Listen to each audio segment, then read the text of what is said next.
بسم اللہ الرحمن الرحیم۔ السلام علیکم۔ نبی کریم صلی اللہ علیہ وسلم پر درود پاک پڑھتے ہوئے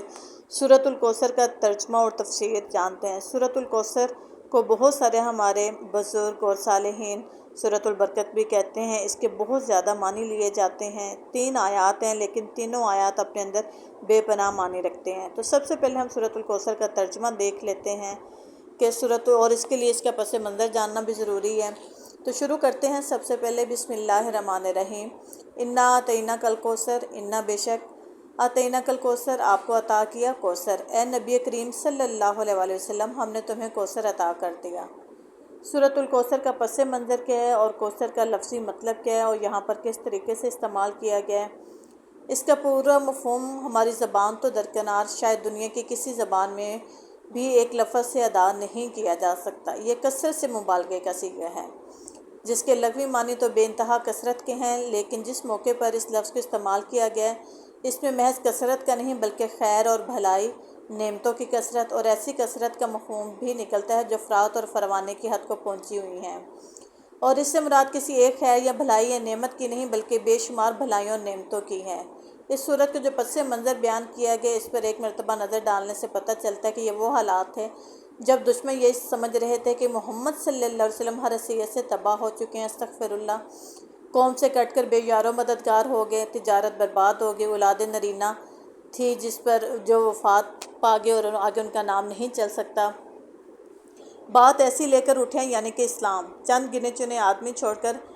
مکہ تو درکنار پورے عرب میں کوئی ان کے ساتھ نہیں ہے، جیتے جی ناکامی اور مرادی سے دوچار ہیں، اور جب وفات پا جائیں گے تو دنیا میں کوئی ان کا نام لیوا بھی نہیں ہوگا۔ اس حالت میں جب اللہ تعالیٰ کی طرف سے یہ فرمایا گیا کہ ہم نے تمہیں کوثر عطا کی، تو اس کا خود بخود مطلب نکلتا تھا کہ آپ کو بھلائی عطا کی گئی ہے، اور خود بخود وہ سارے عرب کے سردار جو ہیں وہ برباد ہو گئے جو آپ کو یہ کہتے تھے۔ حقیقت یہ ہے کہ اللہ تعالیٰ نے جتنی نعمتیں قرآن، نبوت، علم اور حکمت کی تمام نعمتیں شامل ہیں جو اللہ نے آپ کو عطا کی، اس میں توحید اور ایک ایسے نظام زندگی کی نعمت بھی شامل ہے جس کے سیدھے سادے عام فہم فطرت کے مطابق اور جامع و ہمگیر رسول اس کے اندر شامل ہے۔ اس میں رفع ذکر کی نعمت بھی شامل ہے جس کی بدولت حضور کا نام 1400 برس سے بھی دنیا میں تمام گوشوں میں بلند ہو رہا ہے، اور اس میں یہ نعمت بھی شامل ہے کہ آپ کی دعوت سے بالآخر ایک ایسی عالمگیر امت وجود میں آئی جو دنیا میں ہمیشہ کے لیے دین حق کی علم بردار بن گئی۔ کسی امت میں کبھی نہیں پیدا ہوئے ایسا جو بگاڑ کی حالت کو پہنچ کر بھی دنیا کی سب قوموں سے بڑھ کر خیر اپنے اندر رکھتی ہے۔ اس میں یہ نعمت بھی شامل ہے کہ حضور نے اپنی آنکھوں سے اپنی حیات مبارکہ ہی میں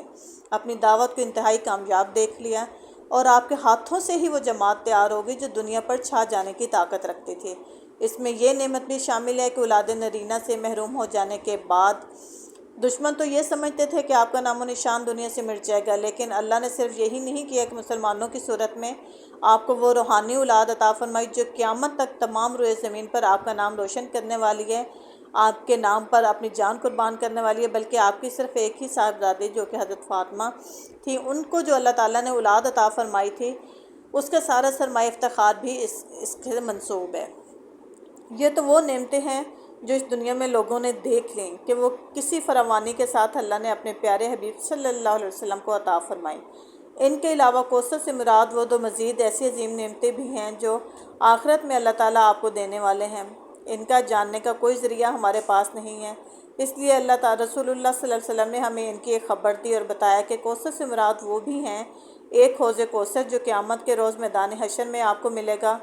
دوسرے نہر کوثر جو جنت میں آپ کو عطا فرمائی جائے گی۔ ان دونوں کے متعلق اس کثرت سے احادیث نبی کریم صلی اللہ علیہ وسلم سے منقول ہوئی ہیں کہ اتنی کثیر راویوں نے ان کو روایت کی ہے کہ ان کی صحت میں کسی شعبے کی کوئی گنجائش نہیں ہے۔ حوض کوثر سے متعلق کچھ حدیث میں آپ کو پڑھ کر سنا دیتی ہوں۔ یہ حوض کوثر قیامت کے روز آپ کو عطا ہوگا، اور اس سخت وقت میں جب کہ ہر ایک العطش العطش کر رہا ہوگا، آپ کی امت آپ کے پاس اس پر حاضر ہوگی اور اس سے سیراب ہوگی، آپ اس پر سب سے پہلے پہنچے ہوئے ہوں گے اور اس کے وسط میں تشریف فرما ہوں گے۔ آپ کا ارشاد ہے ہوا حوض ترد علیہ امتی یوم القیامتی، وہ ایک حوض ہے جس پر میری امت قیامت کے روز وارد ہوگی، یعنی کوئی اور امت نہیں ہوگی۔ یہ مسلم میں ہے اور ابو داؤد میں ہے۔ اس میں ہے کہ میں تم سے سب سے پہلے اس پر پہنچا ہوا ہوں گا، یعنی کہ نبی کریم سب سے پہلے حوض کوثر پہنچے ہوئے ہوں گے۔ یہ بخاری میں بھی ہے، مسلم میں بھی ہے، کتاب الفضائل میں بھی ہے، کتاب الطہارہ، ابن ماجہ، کتاب المناسک اور کتاب الزہد سب میں پایا جاتا ہے۔ ایک اور حدیث میں ہے کہ میں تم سے آگے پہنچنے والا ہوں اور تم پر گواہی دوں گا، اور خدا کی قسم میں اپنے حوض کو اس وقت دیکھ رہا ہوں۔ یہ حدیث راوی کی ہے بخاری میں، کتاب الجنائز، کتاب المغازی، کتاب الرقاق میں۔ انصار کو مخاطب کرتے ہوئے ایک موقع پر آپ نے فرمایا انکم ستلقون بعدی اسراتا، اس سے بھی مراد ہے میں قیامت کے روز حوض کوثر کے قریب موجود ہوں گا۔ اس طرح ایک نہیں، دو نہیں، کتنی ہی احادیث ایسی ہیں کہ جو کہ حوض کوثر کے بارے میں راوی ہیں، اس لیے کسی میں بھی اس میں شک کی گنجائش نہیں ہے۔ اس طرح ایک اور حدیث آپ کے ساتھ شیئر کرتی ہوں کہ اس حوض کی وسعت مختلف روایات میں مختلف بیان کی گئی ہیں، مگر کثیر روایات میں یہ ہے کہ وہ ایلا یعنی اسرائیل کے موجودہ بندرگاہ ایلات سے یمن کے صنعا تک، یا ایلا سے عدن تک، یا عمان سے عدن تک طویل ہوگی، اور اس کی چوڑائی اتنی ہوگی جتنا ایلا سے حجفہ، جدہ اور رابغ کے درمیان ایک مقام تک کا فاصلہ ہے۔ یہ بخاری شریف میں اس کی وسعت بتائی گئی ہے کہ کتنی زیادہ وہ وسیع ہوگی۔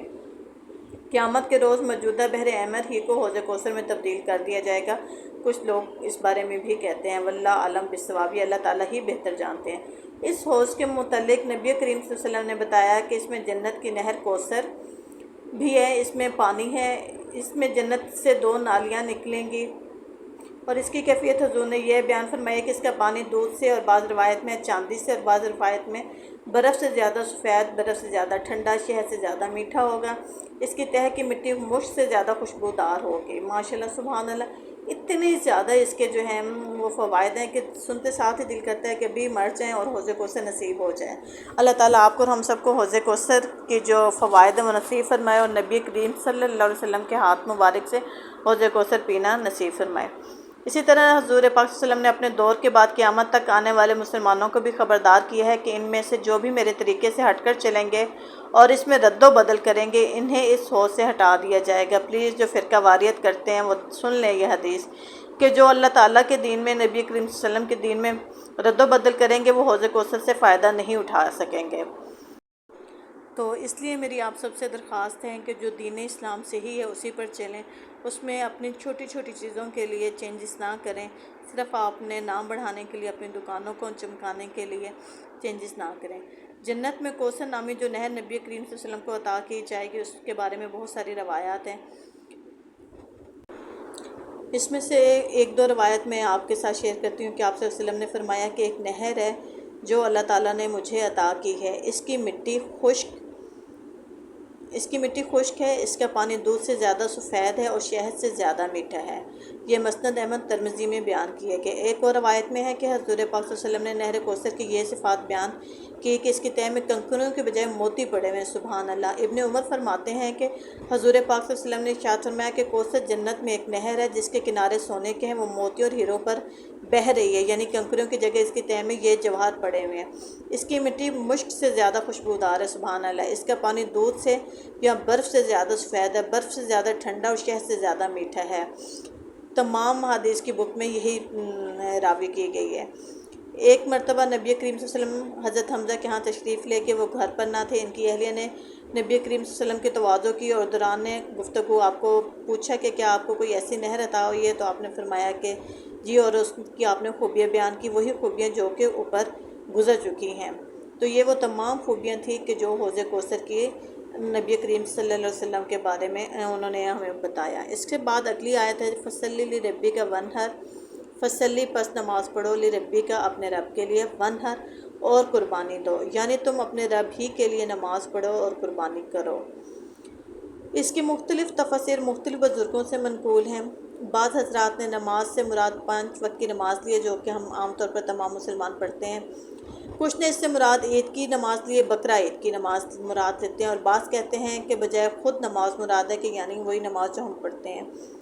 اس طرح ونہر یعنی نہر کرو سے مراد بعض جلیل القدر بزرگوں سے یہ منقول ہے کہ نماز میں بائیں ہاتھ پر دایاں ہاتھ رکھ کر اسے سینے پر باندھنا ہے۔ بعض کا قول یہ ہے کہ اس سے مراد نماز شروع کرتے وقت دونوں ہاتھ اٹھا کر تکبیر کہنا ہے، اور بعض کا قول یہ ہے کہ افتتاح نماز کے وقت اور رکوع میں جاتے ہوئے رکوع سے اٹھ کر رفع یدین کرنا مراد ہے، اور بعض کہتے ہیں کہ اس سے مراد بقرہ عید کی نماز پڑھنا ہے، اور اس کے بعد قربانی کرنا ہے۔ لیکن جس موقع پر یہ حکم دیا گیا ہے اس پر اگر غور کیا جائے تو اس کا مطلب صریحاً یہ معلوم ہوتا ہے کہ اے نبی، جب تمہارے رب نے تم کو اتنی کثیر اور عظیم بھلائیاں عطا کی ہیں تو تم اسی کے لیے نماز پڑھو اور اسی کے لیے قربانی کرو۔ یہ حکم اس ماحول میں دیے گئے تمام عرب کے مشرکین جو تھے وہ اپنے خود ساختہ بتوں کی عبادت کرتے تھے اور ان کے لیے قربانی دیتے تھے، لیکن اللہ تعالیٰ نے حکم دیا کہ اللہ کے ساتھ قائم رہو اور تمہاری نماز اللہ ہی کے لیے ہونی چاہیے اور قربانی بھی اسی کے لیے، جیسا کہ دوسری جگہ میں اللہ تعالیٰ نے فرمایا ہے کہ قُلْ إِنَّ صَلَاتِي وَنُسُكِي وَمَحْيَايَ وَمَمَاتِي لِلَّهِ رَبِّ الْعَالَمِينَ لَا شَرِيكَ لَهُ وَبِذَلِكَ أُمِرْتُ وَأَنَا أَوَّلُ الْمُسْلِمِينَ۔ اے نبی کہہ دو میری نماز اور میری قربانی اور میرا جینا اور مرنا سب اللہ رب العالمین کے لیے ہے جس کا کوئی شریک نہیں، اسی کا مجھے حکم دیا گیا اور میں سب سے پہلے سر اطاعت جھکانے والا ہوں، یعنی کہ سب سے پہلے اطاعت کرنے والا ہوں، ماننے والا ہوں۔ یہی حدیث تمام باقی راویوں نے بھی اسی کو بیان کیا ہے۔ کچھ لوگوں نے یہ اندازہ لگایا کہ رسول اللہ پاک صلی اللہ علیہ وسلم نے جب مدینہ طیبہ میں بقرہ عید کی نماز کی اور بعد میں قربانی کی تو اس سے مراد یہ والا حکم ہے۔ نبی کریم صلی اللہ علیہ وسلم نے بے شک نماز کو مقدم رکھا اور قربانی کو مؤخر کیا۔ آپ نے خود بھی یہ عمل اختیار فرمایا اور اسی کام کو مسلمانوں کو دیا کہ اس روز پہلے نماز پڑھیں اور پھر قربانی کریں، لیکن یہ اس آیت کی تفسیر نہیں ثابت ہوتی ہے اور نہ ہی اس کا شان نزول ہے، بلکہ ان آیت سے حضور کے استبات ہیں اور آپ کو استبات بھی وحی کی ایک قسم ہے۔ اِنَّ شَانِئَکَ هُوَ الْأَبْتَرُ، بے شک آپ کا دشمن ہوا وہ الابتر، دم کٹا نامراد، بے شک تمہارا دشمن ہی جڑ کٹا رہے گا یا نامراد رہے گا۔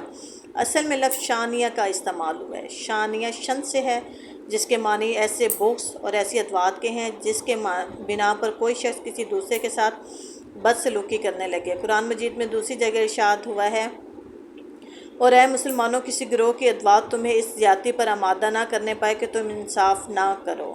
سورۃ المائدہ آیت نمبر 8۔ بس شانیہ سے مراد ہر وہ شخص ہے جو نبی کریم صلی اللہ علیہ وسلم کی دشمنی اور ادوات میں ایسا اندھا ہو گیا کہ آپ کو عیب لگاتا ہو اور آپ کے خلاف بدگوئی کرتا ہو اور آپ کی توہین کرتا ہو اور آپ پر طرح طرح کی باتیں چھانٹ کر اپنے دل کا بخار ہلکا کرتا ہو۔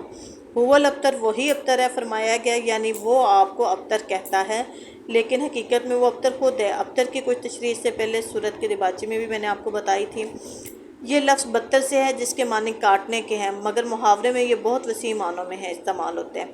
حدیث میں نماز کی اس رکعت کو جس کے ساتھ کوئی دوسری رکعت نہ پڑھی جائے اس کو بیترا کہتے ہیں، یعنی اکیلی رکعت۔ ایک اور حدیث میں کل امر ذی بال